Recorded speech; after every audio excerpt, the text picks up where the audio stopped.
la palabra a una alcaldesa, Amparo Folgado, que no la veo aquí, a ver dónde está. Estoy aquí. Ahí está, aquí. Estoy aquí. Encantada y Encantada. tuya es la palabra. Bueno, muy buenos días a todos. Soy Amparo Folgado, la alcaldesa del municipio de Torrent, dentro del área metropolitana de Valencia, con cerca de 85.000 habitantes. El Partido Popular llegó a la alcaldía en el año 2007, después de 28 años de gobierno socialista, de la mano de la que hoy es nuestra consellera de Educación. Y recuerdo que, de alguna manera, yo creo que, como suele suceder en todos los ayuntamientos gobernados anteriormente por un gobierno socialista, pues las cuentas eran un expediente X, tal cual. No llegábamos nunca a saber cuáles eran realmente los datos económicos de las cuentas. Nos fijamos 3 objetivos principales: sanear las cuentas, bajar los impuestos, porque eran muy elevados, ya os explicaré por qué, y sobre todo centrar la atención sobre las personas en políticas, incrementando las políticas de bienestar social, educación y fomento de empleo.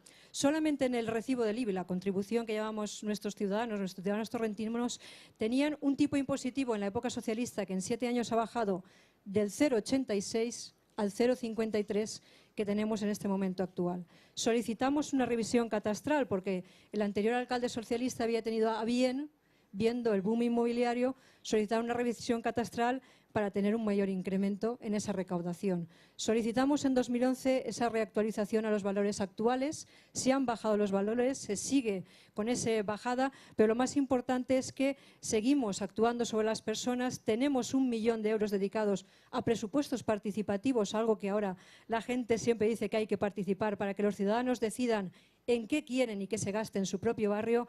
Y sobre todo hay algo importante que creemos y confiamos, y como todos los del Partido Popular, que lo que hay que hacer es, y voy a utilizar una palabra y como a mí siempre me gusta, es una palabra y un ejemplo. La palabra está muy utilizada estos días, monedero.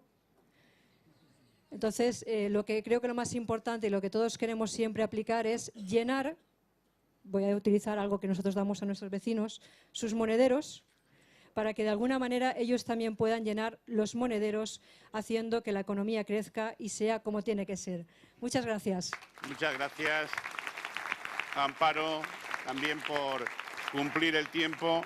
Y le voy a pasar la palabra a Maya Fernández, que es